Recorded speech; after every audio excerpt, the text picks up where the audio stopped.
یہ کام اللہ تبارک و تعالی شانہ نے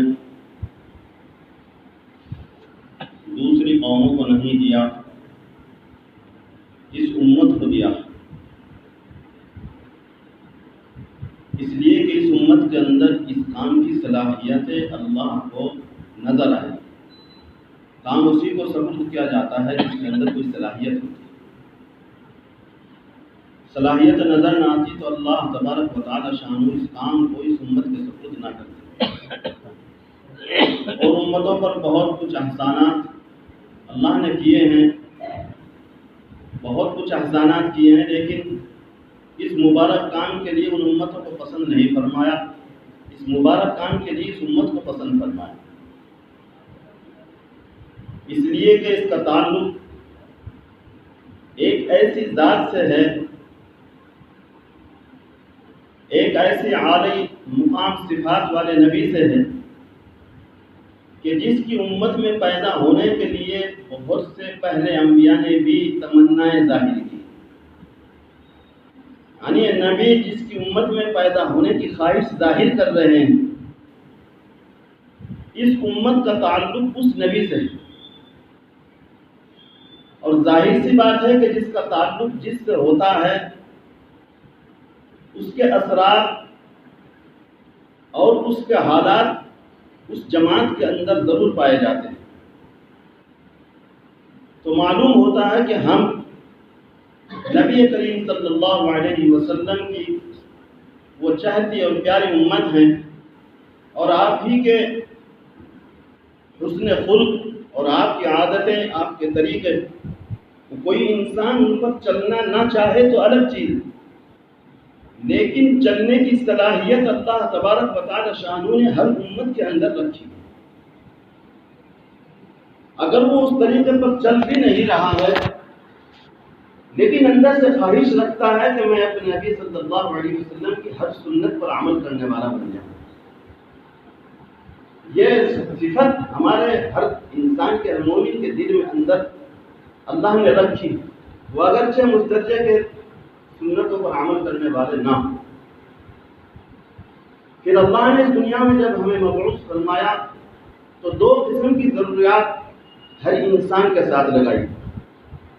وہ دو ضروریات ایسی ہیں کہ اگر ایک کو چھوڑیں گے تو دوسری ضرورت ختم ہو جائے گی، دوسری کو چھوڑیں گے تو پہلی ختم ہو جائے گی۔ ایک ضرورت ہماری جسم سے متعلق ہے، ایک ضرورت ہماری روح سے اور ہمارے قلب سے متعلق ہے، ایک ضرورت کا تعلق دنیا سے ہے، ایک ضرورت کا تعلق آخرت سے ہے۔ انسان کو اللہ نے جو جسم دیا ہے، دنیا میں اس کی ضرورتوں کو پورا کرنے کے لیے اللہ تبارک و تعالی شانہ نے بہت سی چیزوں کو بنایا۔ زمین آسمان اس کے مقصد کے لیے، ستارے اس کے لیے کام کرتے ہیں، سورج اس کے لیے نکلتا اور ڈوبتا ہے، چاند اپنی منزل صرف اس کے لیے طے کرتا ہے، پانی کا زمین سے صاف ستھرا بماء معین کی شکل میں نکلتا ہے تو وہ اس کے لیے نکلتا ہے، ورنہ زمین کی کوئی حیثیت نہیں کہ وہ صاف پانی باہر نکالے، اس کے اندر کوئی فلٹر لگے ہوئے نہیں۔ اللہ نے حکم دیا ہے کہ تم میرے بندوں کو ایسا پانی پلانا جو بالکل صاف ستھرا اور شفاف۔ یہ تمام کائنات انسان کی جسم کی ضرورت کے لیے کام کر رہے ہیں، اور اللہ نے اس کے لیے کوئی فیس، کوئی ٹیکس ہمارے اوپر متعین نہیں کیا۔ بے ٹیکس بے فیس کے اللہ ہمارے جسموں کی ضرورتوں کو ہر موقع پر پوری کرتا چلا جا رہا ہے۔ ماں کی گود سے لے کر قبر کی آغوش تک جتنی بھی ضرورتیں ہیں دنیا کی، اللہ بذات خود پوری کرتے ہیں۔ یہ وہ عظیم دسترخوان ہے جو اللہ نے جسم کے لیے بچھایا ہے، اور یہ ہماری دنیا کی ایک ضرورت ہے۔ اس دنیا کی ضرورت کے اندر حلال روزی کا کمانا، بیوی بچوں کا خیال رکھنا، ماں باپ کا خیال رکھنا، ماں باپ ہیں تو اولاد کا خیال رکھنا، نبی علیہ الصلوۃ والسلام کی سنت کے مطابق زندگی گزارنا، گھر کیسے چلے گا، رشتہ داری کیسے قائم رہے گی، آپس میں پیار محبت کیسے بنے گا، یہ تمام چیزیں انسان کے بدن کی، جسم کی ضرورت ہے۔ لیکن دوسری اہم ضرورت جو ہم سب کے لیے سب سے اہم ہے، وہ ضرورت دین کی ضرورت ہے، وہ ضرورت دین کی ضرورت ہے۔ زندگی کے اندر سے اگر دین نکل گیا اور دین پر محنت نہ ہوئی، صرف جسم کی ضرورتوں پر ہی محنت کرتے چلے گئے اور دین کو کنارے لگا دیا، تو گویا کہ ہم نے ایک ضرورت کو پورا کیا، دوسری ضرورت کو چھوڑ دیا۔ تو اس ضرورت کو چھوڑنے سے دنیا کا بگاڑ ہے، اور اس ضرورت کو چھوڑنے سے دین کا بگاڑ ہے، آخرت کا فساد ہے۔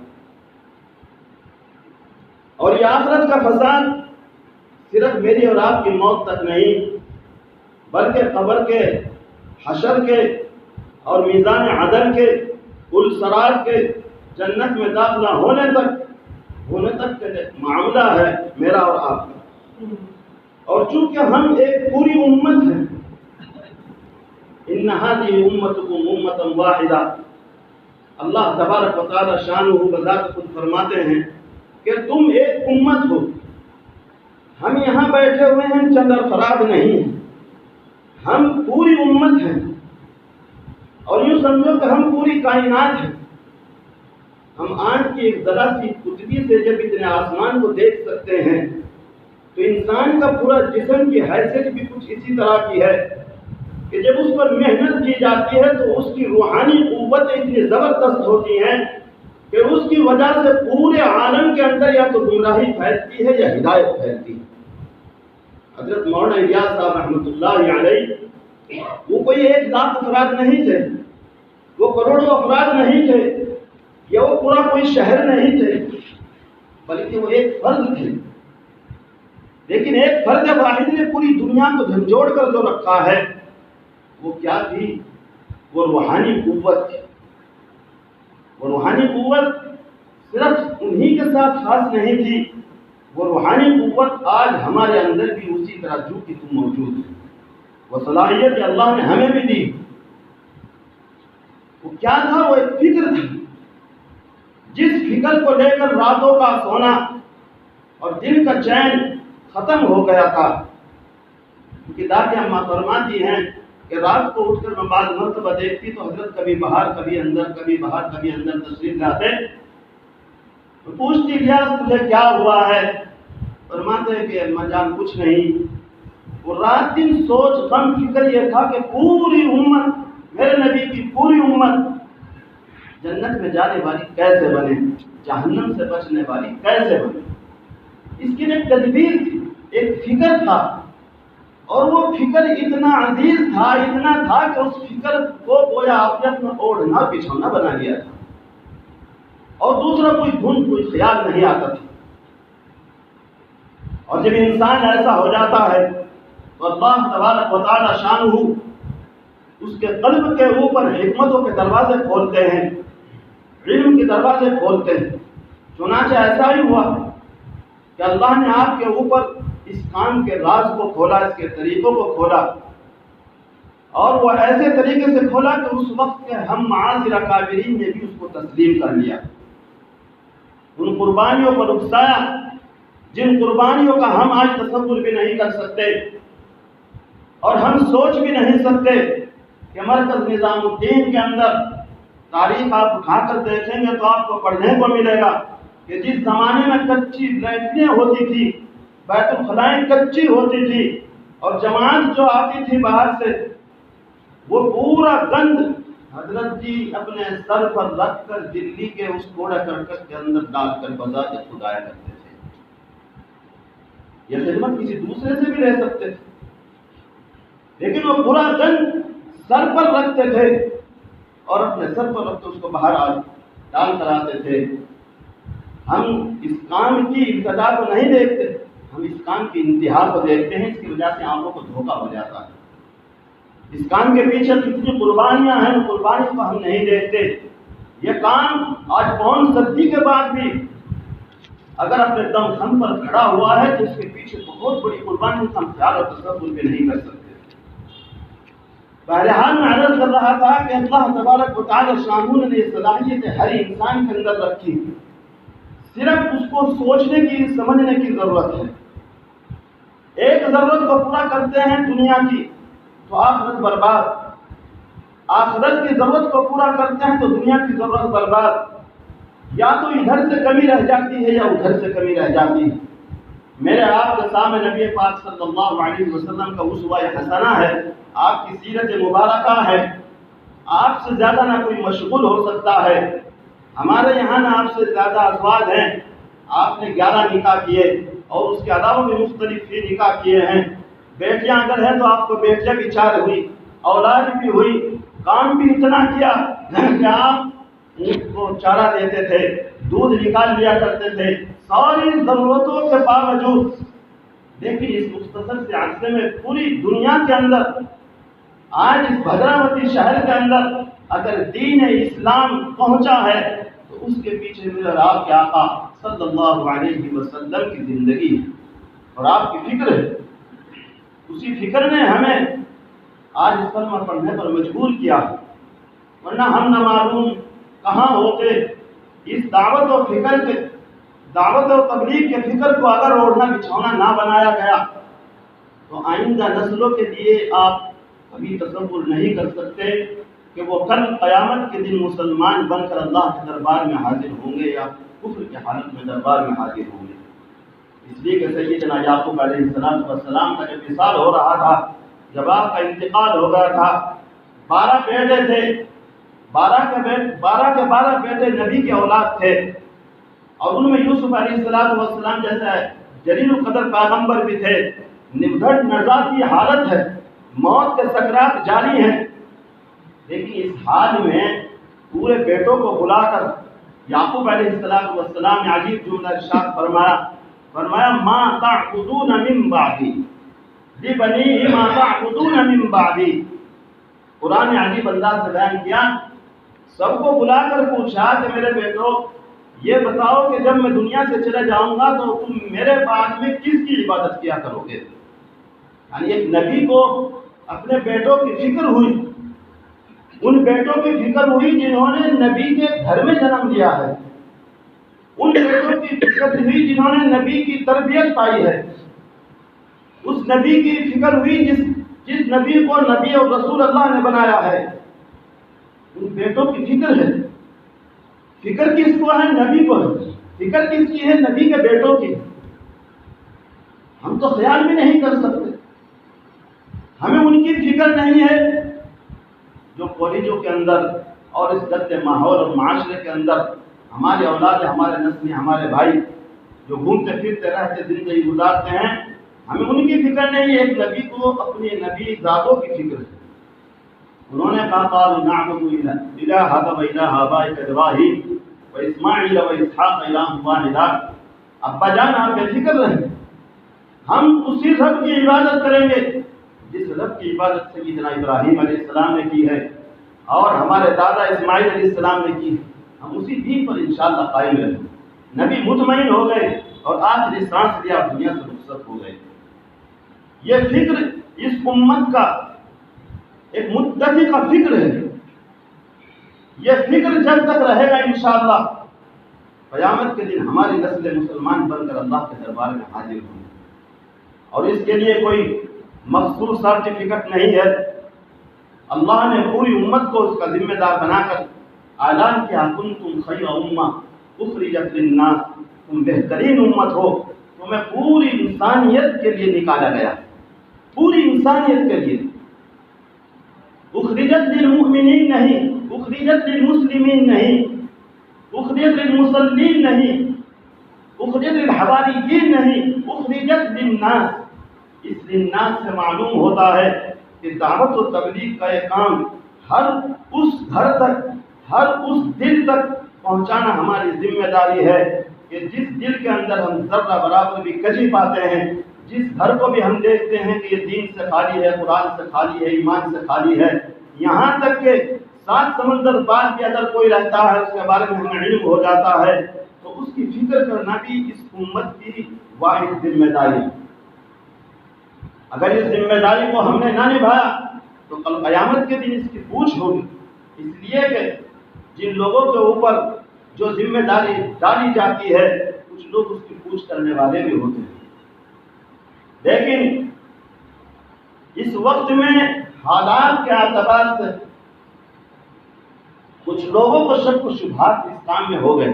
انہیں پر تھوڑا سا قرآن کی آیت سے میں نے اشارہ کیا، وَلَا تَكُونُوا كَالَّذِينَ تَفَرَّقُوا وَاخْتَلَفُوا مِن بَعْدِ مَا جَاءَهُمُ الْبَيِّنَاتُ.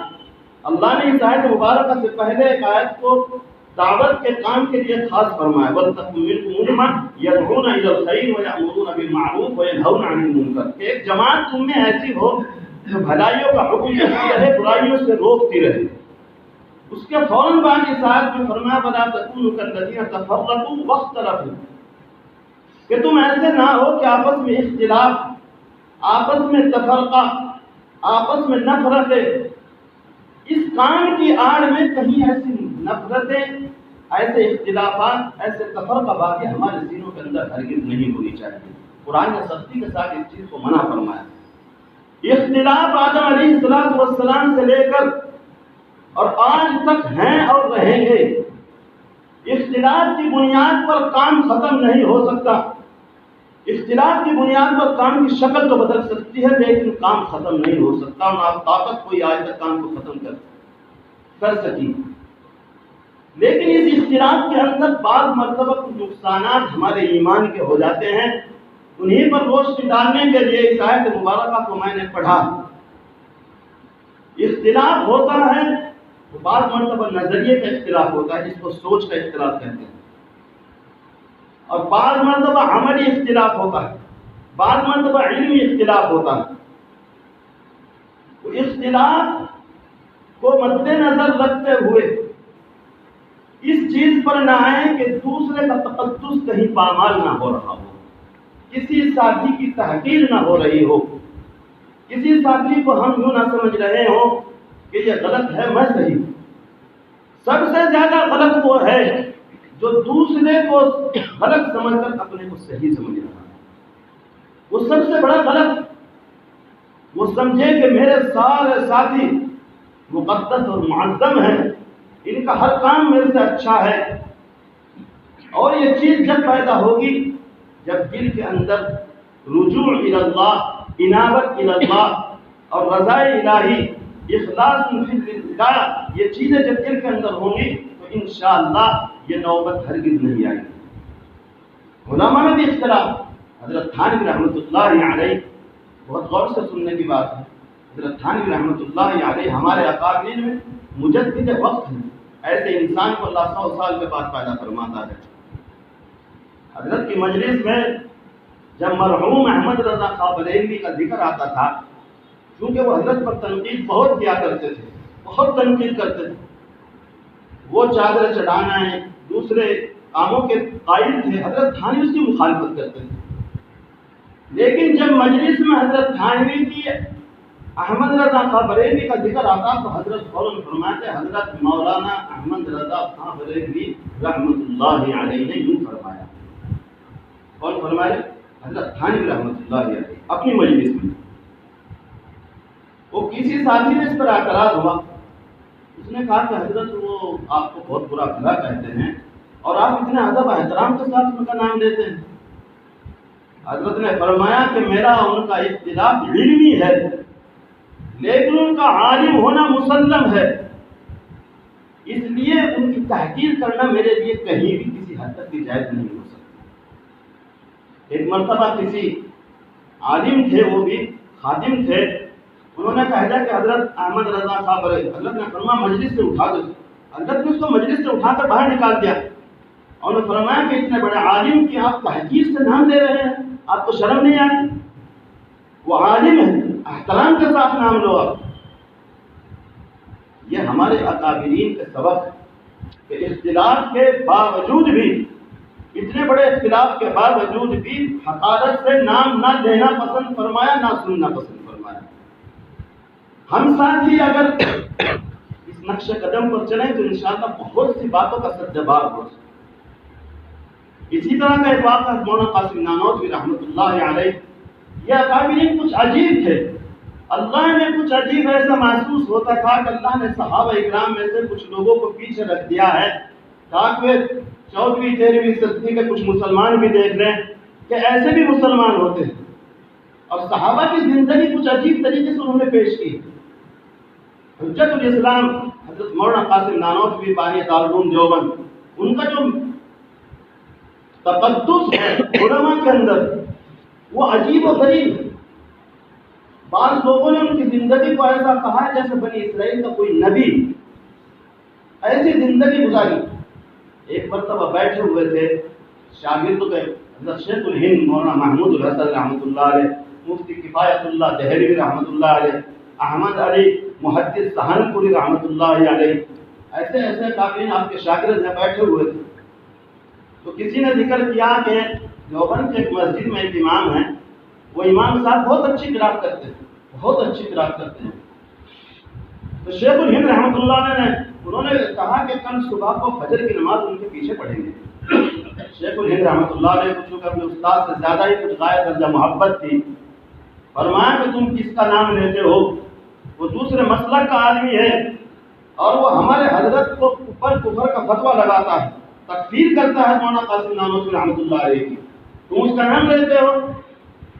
یہ بات کسی طرح سے حضرت کے کان تک پہنچی، مولانا قاسم نانوتوی رحمۃ اللہ علیہ کانوں تک جب یہ بات پہنچی تو حضرت نے تمام شاگردوں کو جمع کیا اور جمع کرنے کے بعد فرمایا کہ کل صبح کی نماز فجر کی اس امام کے پیچھے ہم سب پڑھیں گے. اب شاگردوں کی کیا مجال تھی؟ فجر کی نماز سے پہلے پورے شاگرد اور حضرت اس امام کے پیچھے نماز کے وقت میں حاضر ہو گئے. اب امام صاحب نے سلام پھیرا تو ادھر دیکھا حجت الاسلام مولانا قاسم نانوتوی ہیں، ادھر دیکھا شیخ الہند رحمۃ اللہ علیہ ہیں، ادھر دیکھا کفایت اللہ دہلوی ہیں، ادھر دیکھا محدث سہارنپوری. تو وہ حیران رہ گیا کہ میں ان کو رات دن گالیاں دیتا ہے، کیسے یہاں آ گئے؟ نماز پڑھ کر وہ حضرت سے کہنے لگا کہ حضرت آپ کیسے؟ کہ بھائی معلوم ہوا تھا کہ آپ قرات بہت اچھی کرتے ہو، اللہ نے آپ کو بہت بڑا موقع دیا ہے، اسی قرات کو سننے کے لیے میں اپنے ساتھیوں کو سب کو لے کر آپ کے پیچھے آ گیا ہوں تاکہ میں بھی سن لوں. الحمدللہ آپ نے ماشاءاللہ بہت اچھی قرات کی، دل خوش ہو، طبیعت خوش ہو گئی. وہ تھوڑی دیر خاموش ہونے کے بعد میں کہنے لگا کہ حضرت میں تو آپ کو بہت برا بھلا کہتا ہوں اور آپ یہاں کیسے آ گئے؟ حضرت نے فرمایا کہ آپ مجھے برا بھلا نہیں کہتے، آپ تو مجھے بہت اچھا کہتے ہو. وہ کہنا تھا کہ نہیں حضرت میں نے یہ بھی کہا، یہ بھی کہا. حضرت کو پہلے سے معلوم تھا. تو حضرت نے فرمایا کہ کس بنیاد پر کہتے ہو؟ انہوں نے بتایا کہ آپ نے نبی پاک صلی اللہ علیہ وسلم کی شان میں گستاخی کی ہے، اس وجہ سے میں آپ پر کفر کا فتویٰ لگاتا ہوں. حضرت نے فرمایا کہ میں بھی صرف اسی وجہ سے تمہیں پسند کرتا ہوں کہ ہر گستاخ رسول پر کفر کا فتویٰ لگوانا چاہیے. قاسم نانوتوی اگر رسول کا گستاخ ہے تو اس پر بھی کفر کا فتویٰ لگنا بہت اچھا ہے، اور میں آپ کے عشق رسول سے متاثر ہو کر آپ کی خدمت میں حاضر ہوا. پھر حضرت نے پوچھا کہ کون سی وہ بات قاسم کی آپ تک پہنچی جو آپ نے گستاخ رسول کہا مجھے؟ انہوں نے کوئی بات رکھی کہ آپ نے ایسا کہا ہے. حضرت نے فرمایا کہ میں نے ایسا کہا تو نہیں ہے، لیکن آپ کے ایمان کو داد دیتا ہوں کہ آپ اتنے بڑے عاشق رسول ہیں کہ نبی پاک صلی اللہ علیہ وسلم کی ایک بات اگرچہ غلط ہی پہنچی تم تک، لیکن فوراً آپ نے میرے اوپر کفر کا فتویٰ لگا دیا. میں آپ کے ایمان کی داد دیتا ہوں اور آپ کو شاباشی دیتا ہوں کہ ایسا ایمان ہر آدمی کا ہونا چاہیے. یہ باتیں جب اس امام نے سنی تو سر سے لے کر پاؤں تک پسینہ آ گیا اور سمجھ گیا یہ کسی ایسے نبی کا تربیت یافتہ ہے جس نے طائف میں پتھر کھا کر دعائیں کی تھی. یہ کسی ایسے نبی کے ماننے والے ہیں جس نے کانٹے بچھانے والی عورت کو گھر میں جا کر اس کی عیادت کی تھی، اور یہ اس نبی کے ماننے والے ہیں کہ جس نے ستانے والوں کے لیے دعائیں کی تھی.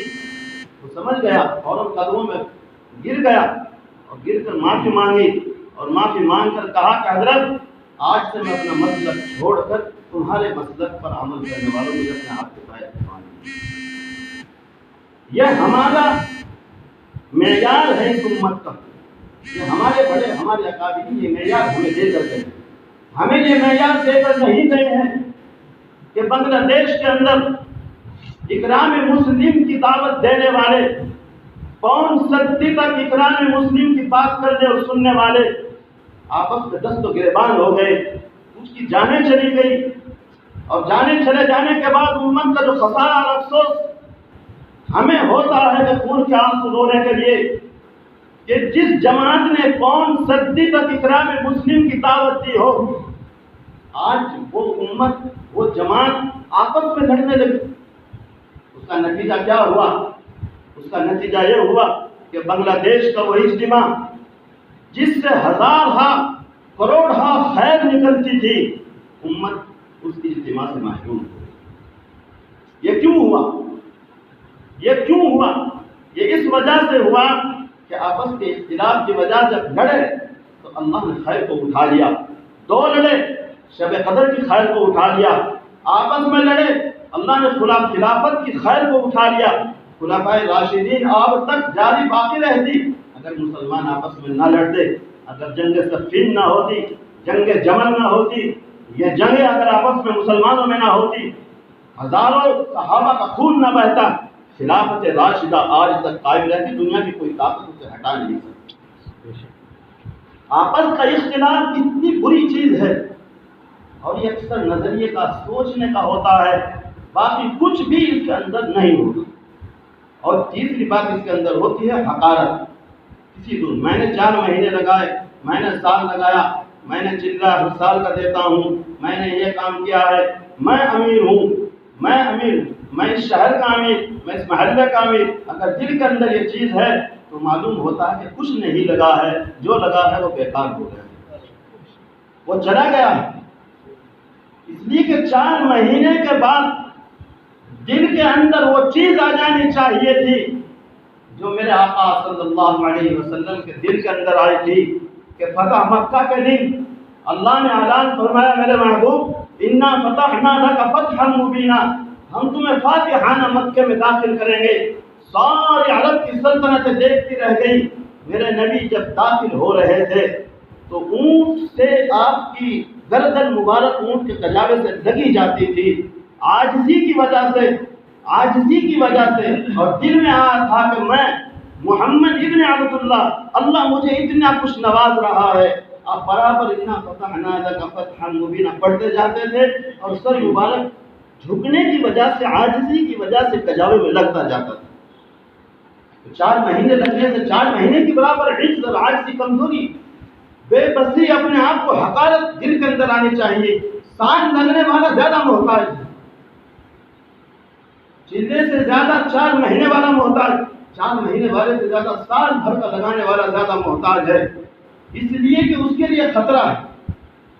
تصوف کی لائن کے اندر مولانا شاہ عبد القادر صاحب نے کسی نے پوچھا کہ حضرت اس تصوف کی لائن کے اندر سب سے زیادہ خطرے میں کون ہے؟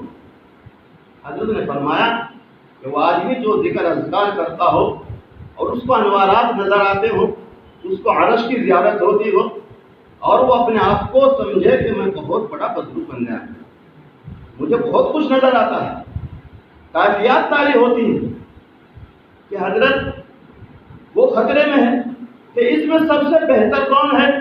فرمایا کہ سب سے بہتر وہ ہے کہ ذکر کرتا چلا جا رہا ہے، تصوف کے سارے معاملوں میں اپنے کام میں لگا ہوا ہے، لیکن اس کو کبھی اچھا کچھ خواب بھی نہیں آتا، اس لیے کہ وہ ڈرا ہوا ہے، وہ فکر مند ہے کہ نامعلوم میری محنت اللہ کے یہاں قبول ہے بھی یا نہیں ہے۔ وہ اور زیادہ محنت کرتا، اور زیادہ محنت کرتا، اللہ اور نواز دے، وہ اور محنت کرتا۔